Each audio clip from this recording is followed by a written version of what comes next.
ومن سيئات أعمالنا من يهده الله فلا مضل له ومن يضلل فلا هادي له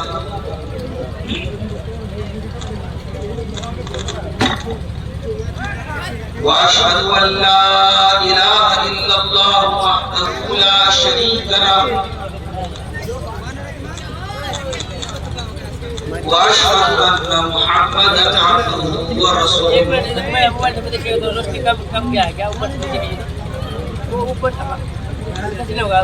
يا أيها الذين آمنوا اتقوا الله حق تقاته ولا تموتن إلا وأنتم مسلمون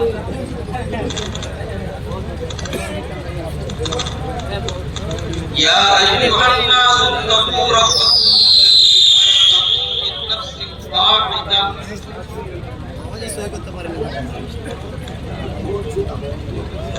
وخلق منها زوجها وبث منهما رجالا كثيرا ونساء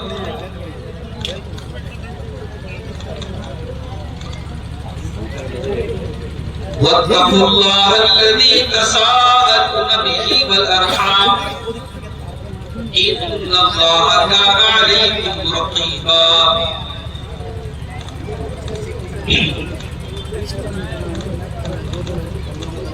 يا أيها الذين آمنوا اتقوا الله وقولوا قولا سديدا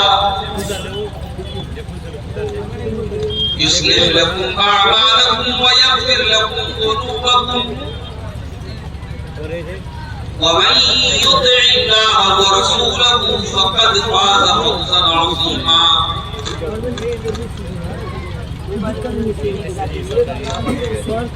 أما بعد فإن خير الحديث كتاب الله وخير الهدي هدي محمد صلى الله عليه وسلم وشر الأمور محدثاتها وكل محدثة بدعة وكل بدعة ضلالة وكل ضلالة في النار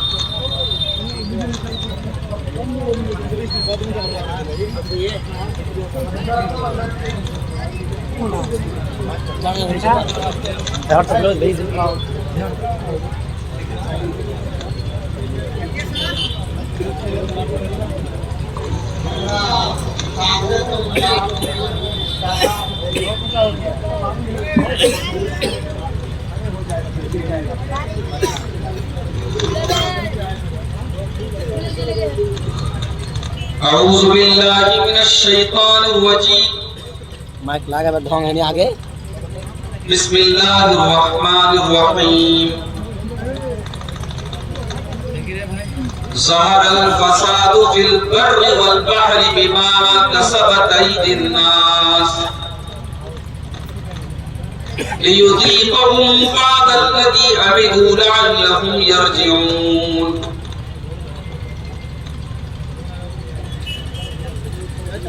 صدر محترم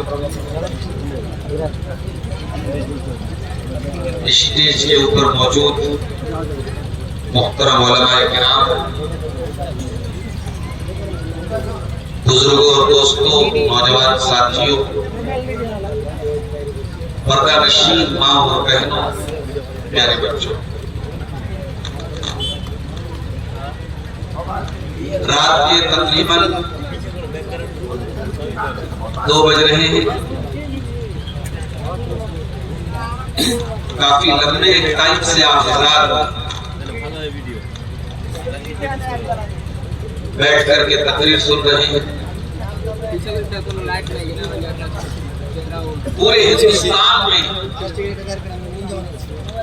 صرف اور صرف سیمانچل کا علاقہ ایسا علاقہ ہے جہاں عشاء بعد نہیں بلکہ مغرب بعد پروگرام شروع ہوتا ہے اور فجر تک چلتا ہے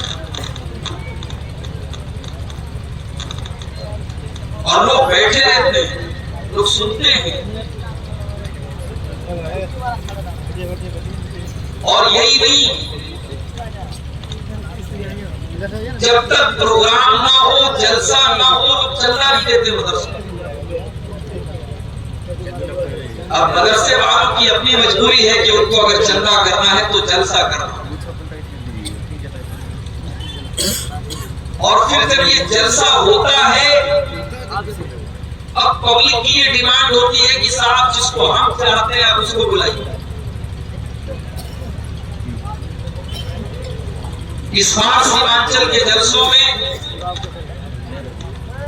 کئی جگہ جلسوں میں نے دیکھا ہمارے اتر پردیش سے شاعروں کو بلایا جاتا ہے۔ ابھی کل ایک پروگرام میں تھا،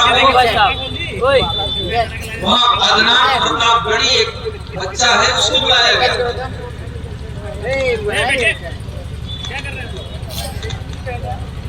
کسی پروگرام میں بجنور یو پی سے ایک بچے کو جس کا نام حمزہ ہے، امیر حمزہ، اس کو بلانے کی بات ہو رہی ہے۔ میں نے پوچھا کہ بھائی یہ جلسہ ہے، دینی پروگرام ہے، اس میں آپ شاعروں کو کیوں بلا رہے ہیں؟ تو جواب دیا کہ صاحب پبلک کی ڈیمانڈ، یعنی حالات یہ ہے کہ اگر کل پبلک یہ کہے گی کہ ہمیں جلسے میں سلمان خان چاہیے تو آپ کو سلمان خان کو بلانا پڑے گا۔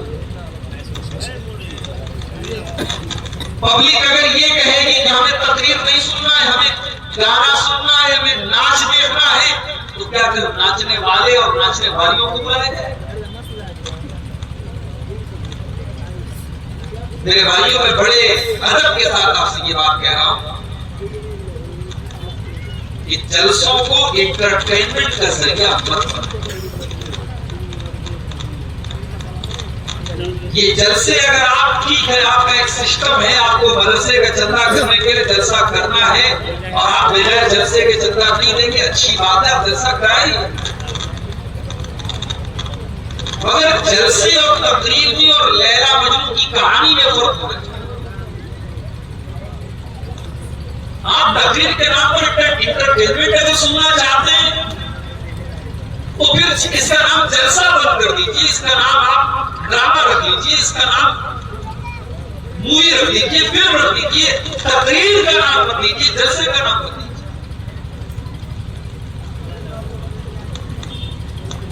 اللہ کے پیارے نبی جب تقریریں کیا کرتے تھے، آپ کی تقریروں میں نہ تو چٹکلے ہوتے تھے، نہ تو لطیفے ہوتے تھے، نہ ہنسی مذاق ہوتا تھا، نہ کہانی قصے ہوتے تھے۔ حضرت امام بن ساریہ رضی اللہ تعالیٰ عنہ حدیث کے راوی ہیں، کہتے ہیں کہ اللہ کے نبی نے خطبہ دیا، تقریر کیا، اپنے لیکچر دیا، آپ کی بنگلہ زبان میں کہہ دو مطلب بھی دیا، کتھا بولیا، کیسا خطبہ آپ نے دیا؟ فرمایا وَبَعَثَنَا مَوْعِظَةً بَلِيغَةً، آپ نے ایسا خطبہ دیا، ایسی تقریر کی جو دل کو چھو جانے والی تھی۔ وَجِلَتْ مِنْهَا الْقُلُوبُ، اس تقریر کو سن کر کے ہمارے دل کانپ گئے، وَذَرَفَتْ مِنَ الْعُيُونِ، ہماری آنکھوں سے آنسو بہنے لگے۔ ہم نے کہا اللہ کے نبی، آج آپ کی تقریر سن کر کے آپ کو ایسا لگ رہا ہے کہ آج آپ کی الوداعی تقریر ہے، آج آپ کی آخری تقریر ہے، آج آپ کی یہ انتم اور آخری تقریر ہے۔ اے اللہ کے نبی، آج اس موقع پر آپ ہم کو کچھ نصیحتیں کر دیجئے، کچھ سمجھا دیجئے، کچھ باتیں بتا دیجئے۔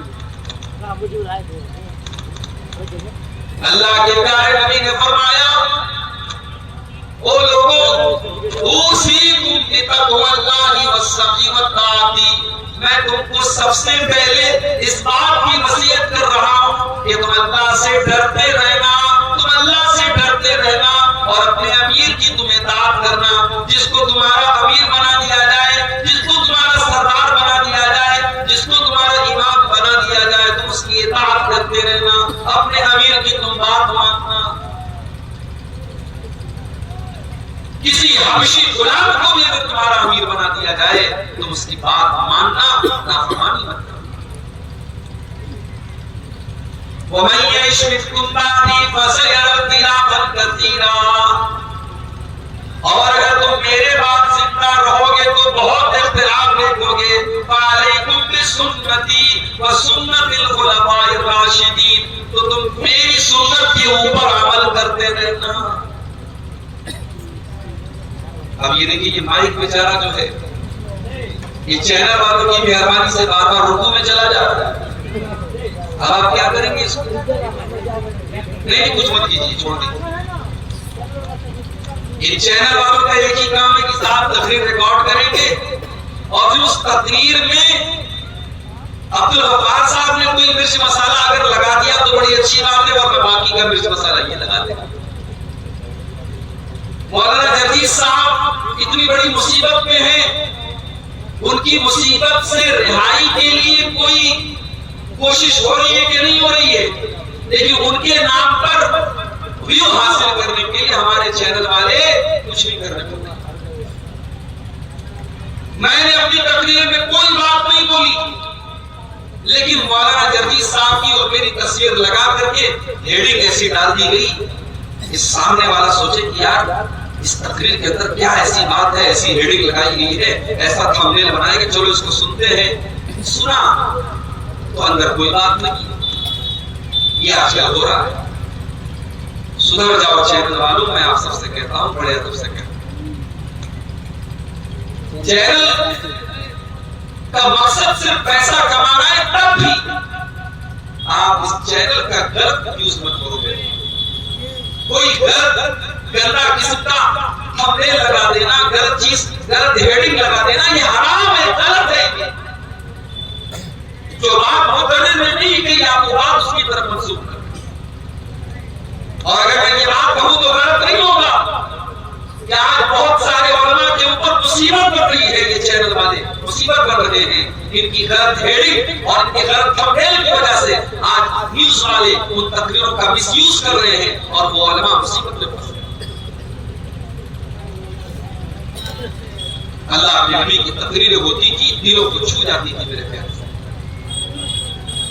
آج سیمانچل کے جلسوں کو ہم نے انٹرٹینمنٹ کا اور منورنجن کا سادھن بنا دیا ہے، ہمیں اور آپ کو اس پر بڑے درد کے ساتھ غور کرنے کی ضرورت ہے۔ آج میری تقریر کا جو عنوان ہے، میں 3 باتیں آپ کے سامنے بیان کروں۔ پہلی بات، گناہ کس کو کہتے ہیں؟ دوسری بات، گناہ کا نقصان کیا ہے؟ اور تیسری بات، گناہ سے بچنے کا طریقہ کیا ہے؟ بھائی ہم اور آپ انسان ہیں، ہم منشیہ ہیں، آدم کی اولاد ہیں، ہم معصوم نہیں ہیں، ہم سے گناہ ہوتا ہے، ہم سے غلطی ہوتی ہے۔ اللہ نے انسان کو ایسا نہیں بنایا کہ انسان سے غلطی نہ ہوتی۔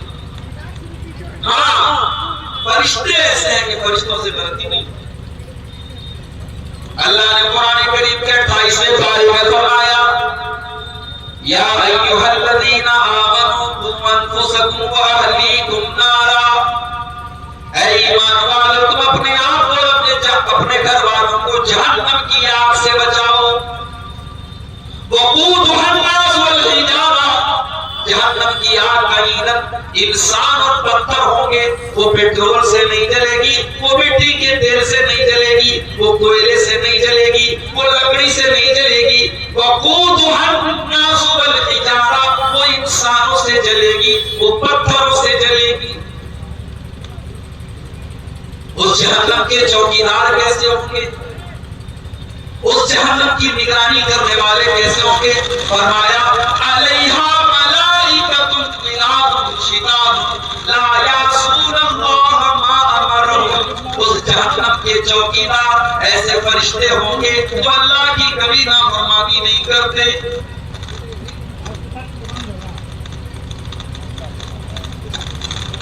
فرشتے اللہ کی نافرمانی، فرشتے گناہ نہیں کرتے۔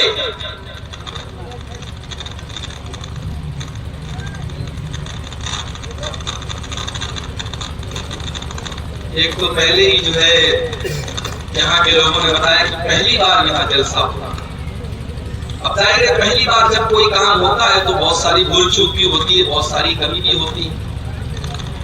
اللہ معاف کرے اور ہم سب کو اپنی کمیوں کو سدھارنے کی توفیق دے۔ لیکن میرے بھائیوں، آپ غور کیجئے کہ اللہ تبارک و تعالیٰ نے ہمیں اور آپ کو انسان بنایا،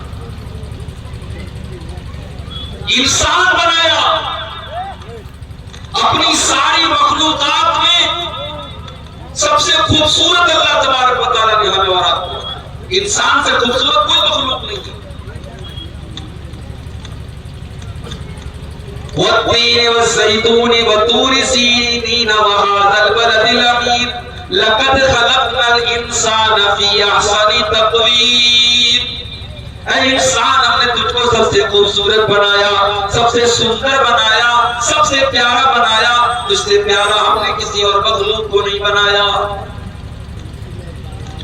یا ایھا الانسان ما غرک بربک الکریم الذی خلقک فسواک فعدلک فی ای صورت ما شاء رکبک۔ اے انسان، تو اپنے پروردگار کو کیسے بھول گیا، تو اپنے رب کو کیسے بھول گیا، جس اللہ نے تجھے اتنا پیارا انسان بنایا، تجھے جیتا جاگتا انسان بنایا، تیری خوبصورت شکل بنائی، تیرے دو کان بنائے، تیری دو آنکھیں بنائی، تیرا خوبصورت چہرہ بنایا۔ جب تو ماں کے پیٹ سے پیدا ہوا، اللہ نے تیرے شریر کو سڈول بنایا، تیرے شریر کے اندر کوئی کمی نہیں رکھی۔ اللہ نے ہمیں اور آپ کو انسان بنایا۔ اب جب ہم انسان ہیں، ہم آدم کی اولاد ہیں، تو ہم سے غلطی بھی ہوتی ہے، ہم سے گناہ بھی ہوتا ہے، اس لیے کہ ہمارے باپ آدم سے بھی غلطی ہوئی۔ جب اللہ تعالیٰ نے آدم علیہ السلام کو بنایا اور حضرت آدم اور حوا سے کہا کہ تم دونوں جنت میں رہنا اور جو چاہے کھا لینا، جو چاہے تم پی لینا، لیکن اللہ تعالیٰ نے ایک درخت کو خاص کر دیا، ایک پیڑ کو خاص کر دیا کہ تم اس پیڑ کے قریب نہ جانا، اس درخت کے قریب تم نہ جانا۔ لا تقربوا هذه الشجرة، اے آدم، اے حوا، تم جنت کی تمام نعمتوں سے فائدہ اٹھا سکتے ہو، مگر تم اس پیڑ کے قریب نہ جانا، فتکونا من الظالمین، ورنہ تم ظالم ہو جاؤ گے۔ اب شیطان ہمارے باپ آدم کے پاس اور ہماری ماں حوا کے پاس، اس نے کہا کہ آدم، اے حوا، تمہیں پتا ہے کہ اللہ تعالیٰ نے اس پیڑ کے قریب جانے سے تم کو کیوں منع کیا ہے، اس پیڑ کو کھانے سے کیوں منع کیا ہے؟ اے آدم، اگر تم اس پیڑ کو کھا لو گے، اس کے پھل کو تم کھا لو گے، تو تم ہمیشہ ہمیشہ کے لیے جنت میں رہو گے اور تم فرشتے بن جاؤ گے۔ حالانکہ آدم علیہ السلام کو اللہ تعالیٰ نے فرشتوں سے بھی افضل بنایا، فرشتوں کو حکم دیا تھا کہ ان کو سجدہ کرو، مگر ابلیس اور شیطان جب ہمارے باپ آدم کے دماغ کو بھی گھما سکتا ہے تو ہم اور آپ کی کیا حیثیت ہے؟ اسے کہا آدم، اس پیڑ کو تم کھا لو، ہمیشہ تم جنت میں رہو گے اور تم فرشتے بن جاؤ۔ اور جانتے ہو، ابلیس نے اللہ کی قسم کھا کر کے کہا اے آدم، میں اللہ کی قسم کھا کر کے کہتا ہوں، میں تمہارا بھلا چاہتا ہوں، میں تمہارا دوست ہوں، میں تمہارا ساتھی ہوں، میں تو تمہاری بھلائی چاہتا ہوں۔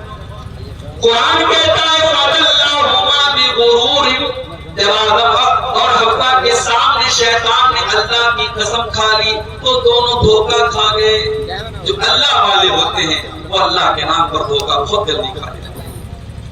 اللہ والوں کو اللہ کے نام پر بیوقوف بنانا بہت آسان ہوتا ہے۔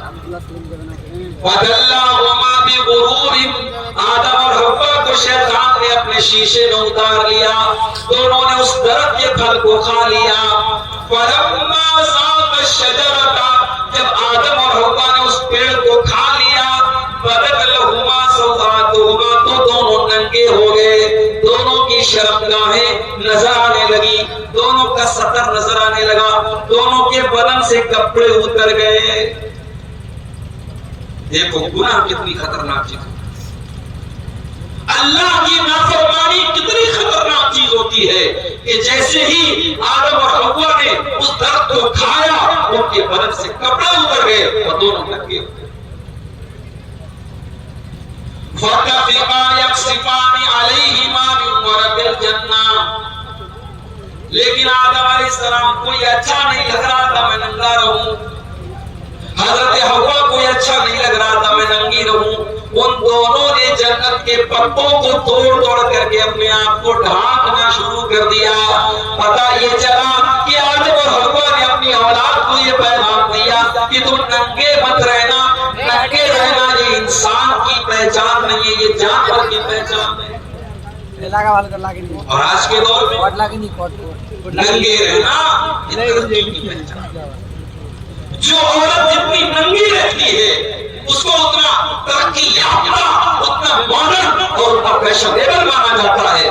آج بڑے بڑے مقابلے ہوتے ہیں, دنیا کے خوبصورتی کے مقابلے ہوتے ہیں اور عورتوں کے بدن سے کپڑے پوچھے جاتے ہیں, ان کو ننگا کیا جاتا ہے اور دنیا کو یہ بتایا جاتا ہے کہ جو عورت جتنی ننگی ہوگی اتنی وہ ترقی کرے گی. میرے پیارے ساتھیوں, ہمارے باپ آدم اور ہماری ماں حوا, ان کی جو اولاد ہے, جو انسان ہے, انہوں نے اپنی اولاد کو یہ پیغام دیا کہ ننگا رہنا یہ انسانیت نہیں ہے, تو حیوانیت ہے. جو انسان ہوگا وہ ننگا نہیں رہے گا, وہ اپنے سطر کو چھپائے گا, اپنی شرم کو چھپائے گا.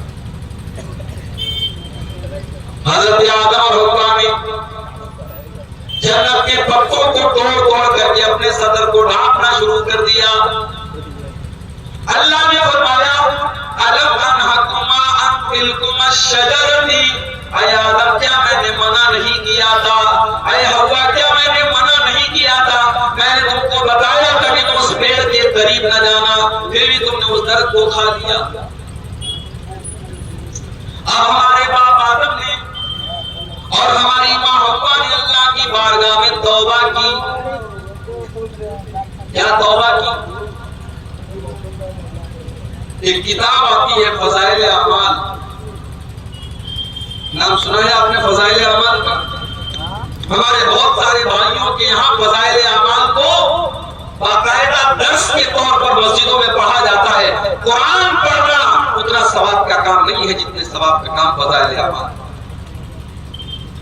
فضائل اعمال کے اندر یہ لکھا ہوا ہے کہ جب حضرت آدم اور حضرت حوا سے غلطی ہوئی تو وہ دونوں پریشان ہو گئے کہ ہم اللہ سے کیسے معافی مانگے, کیسے دعا کریں. تو ان دونوں نے اللہ کے یہاں لوح محفوظ پر دیکھا لا الہ الا اللہ اور محمد رسول اللہ لکھا ہوا ہے. وہ سمجھ گئے کہ محمد رسول اللہ جب لکھا ہوا ہے اس کا مطلب کہ کوئی بہت بڑی ہستی ہے. انہوں نے اللہ کے رسول کے وسیلے سے دعا مانگی اور ان کی دعا قبول ہو گئی. اور جب انہوں نے اللہ سے یہ کہا کہ اللہ تو محمد کے وسیلے سے ہماری توبہ کو قبول فرما لے, اللہ نے ان کی توبہ کو قبول کر لیا. کہاں لکھا ہوا ہے؟ فضائل اعمال. لیکن میرے پیارے ساتھیوں, قرآن کیا کہتا ہے؟ قرآن یہ کہتا ہے کہ آدم اور حوا نے اللہ کی بارگاہ میں یہ دعا کی ربنا ظلمنا انفسنا وان لم تغفر لنا وترحمنا لنكونن من الخاسرین. اے اللہ, اے ہمارے پروردگار, ہم نے یہ گناہ کر کے, ہم نے یہ خطا کر کے, ہم نے یہ غلطی کر کے اپنی جان کے اوپر ظلم کیا ہے, ہم نے اپنے اوپر اتیاچار کیا ہے. وَإِن لَّمْ تَغْفِرْ لَنَا, اور اگر تو نے ہم کو معاف نہیں کیا, وَتَرْحَمْنَا, اور اگر تو نے ہم پر رحم نہیں کیا, لَنَكُونَنَّ مِنَ الْخَاسِرِينَ, تو اے اللہ ہم بہت بڑے نقصان اٹھانے والوں میں سے ہو جائیں گے, ہم بہت بڑے خسارہ اٹھانے والوں میں سے ہو جائیں گے. قرآن تو یہ دعا بتا رہا ہے. اور فضائل اعمال کے اندر کیا لکھا ہے کہ اللہ کے پیارے نبی کے وسیلے سے دعا مانگی گئی. اس کا مطلب یہ ہوگا کہ وہ رانگ نمبر ہے, وہ غلط نمبر ہے, اور صحیح بات وہ ہے جو قرآن بیان کر رہا ہے کہ حضرت آدم اور حضرت حوا نے اللہ کی بارگاہ میں یہ دعا کی اور اپنی غلطی کا اقرار کیا اور اللہ سے دعا کی کہ اللہ ہم نے اپنی جان پر ظلم کیا ہے اور تو نے اگر معاف نہیں کیا تو کہاں جائیں گے. اللہ نے دونوں کی توبہ قبول کی. ایک طرف حضرت آدم سے غلطی ہوئی, انہوں نے توبہ کی, انہوں نے اللہ سے معافی اور جب ابلیس سے غلطی ہوئی، ابلیس نے جب گناہ کیا، ابلیس نے جب اللہ کے حکم کے باوجود حضرت آدم کو سجدہ نہیں کیا اور اللہ نے پوچھا کہ تو نے آدم کو سجدہ کیوں نہیں کیا، تو ابلیس نے معافی نہیں مانگی، ابلیس نے توبہ نہیں کی، ابلیس نے کیا کہا؟ انا خیر منہ، قال انا خیر منہ خلقتنی من نار وخلقته من طین۔ ابلیس نے کہا اللہ میں آدم کو سجدہ نہیں کر سکتا، میں تو آدم سے بہتر ہوں، آدم کو تو نے مٹی سے پیدا کیا ہے، مجھے آگ سے پیدا کیا ہے، آگ سے پیدا ہونے والی چیز مٹی سے پیدا ہونے والی چیز کو سجدہ کیوں کرے گی؟ اے اللہ میں آدم کو سجدہ نہیں کر سکتا۔ اللہ نے فرمایا ما لک ان تتکبر فیہا، تو تکبر کر رہا ہے، تو احتکار کر رہا ہے، تو گھمنڈ کر رہا ہے، تو جنت میں رہ کر کے تکبر نہیں کر سکتا، تو اللہ کی بارگاہ میں رہ کر کے تکبر نہیں کر سکتا، فاخرج منہا، تو نکل جا ہماری بارگاہ سے، تو نکل جا جنت سے۔ اللہ نے ابلیس کو جنت سے نکال دیا اور قیامت تک کے ابلیس کو شیطان بنا دیا، لعنتی بنا دیا۔ تو گناہ شیطان نے بھی کیا اور غلطی آدم سے بھی ہوئی، مگر شیطان اپنے گناہ کے اوپر ڈٹا رہا اور آدم نے توبہ کی۔ تو ہم آدم کی اولاد ہیں میرے بھائیوں، ہمیں توبہ کرنی چاہیے، ہمیں اللہ سے معافی مانگنی۔ اسی لیے اللہ کے پیارے نبی فرماتے ہیں کل بنی آدم خطاء، تمام آدم کی اولاد غلطی کرتی ہے، آدم کی تمام اولاد سے غلطی ہوتی ہے، وَخَيْرُ الْخَطَّائِينَ التَّوَّابُونَ، اور آدم کی سب سے بہترین اولاد وہ ہے جو توبہ کر لے، جو اللہ سے معافی مانگ لے۔ وہ میرے نوجوان ساتھیوں، رات کو 2 بجے تک موبائل میں لگے رہنے والے میرے بھائیوں، میری نوجوان بہنوں، موبائل کے اوپر لگی رہنے والی میری بہنوں میرے بھائیوں، اللہ کی بارگاہ میں توبہ کیا کرو، کچھ ایسا ٹائم فکس کر لو، کچھ ایسا وقت اللہ کی بارگاہ میں نکالو جب ہم ہوں اور اللہ کی ذات ہو اور ہماری آنکھوں سے آنسو نکل رہے ہو، ہم اللہ کی بارگاہ میں اللہ سے معافی مانگیں۔ اگر ہم سچے دل سے معافی مانگیں گے اللہ معاف کر دے گا۔ کہتے ہیں نا صبح کا بھولا شام کو لوٹ آئے تو اسے بھولا نہیں کہتے۔ اللہ کی بارگاہ میں جو سچی توبہ کر لے اللہ اس کی توبہ کو فوراً قبول کر لیتا ہے۔ اللہ کے پیارے نبی فرماتے ہیں التائب من الذنب کمن لا ذنب لہ، جو گناہ سے توبہ کر لیتا ہے، جو اللہ سے معافی مانگ لیتا ہے، وہ اس کی طرح ہو جاتا ہے جس نے کبھی گناہ ہی نہیں کیا۔ کل تک شراب پیتا تھا، کل تک زنا کرتا تھا، کل تک حرام کھاتا تھا، آج اللہ سے سچی توبہ کر لیتا ہے، اللہ اس کو بالکل معاف کر دیتا ہے۔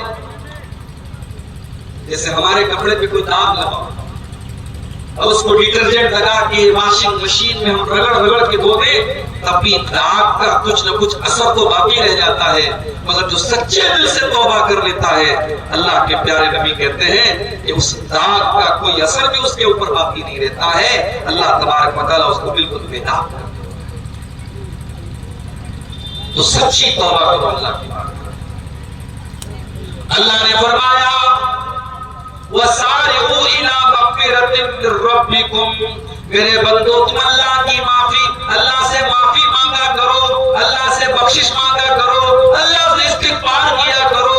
وَجَنَّةٍ عَرْضُهَا السَّمَاوَاتُ وَالْأَرْضُ، اور میرے بندو تم جنت کے لیے دوڑ دھوپ کیا کرو، تم جنت کے لیے محنت کیا کرو۔ آج انسان اپنی روزی روٹی کے لیے کتنی محنت کرتا ہے، صبح سے لے کے شام تک انسان محنت کرتا ہے، خون پسینہ ایک کرتا ہے، کس کے لیے؟ دنیا کے لیے، دنیا کی دولت کے لیے، دنیا کے گھر مکان کے لیے، بزنس کے لیے، کاروبار کے لیے۔ اللہ تعالیٰ کہہ رہا ہے وَجَنَّةٍ عَرْضُهَا السَّمَاوَاتُ وَالْأَرْضُ، میرے بندو تم دوڑ دھوپ کیا کرو جنت کے لیے، تم کمپٹیشن کیا کرو جنت کے لیے، جو جنت کائنات سے بہتر ہے، جو زمین و آسمان سے لمبی چوڑی ہے، جو زمین و آسمان سے بہتر ہے۔ آج دنیا کی عورتیں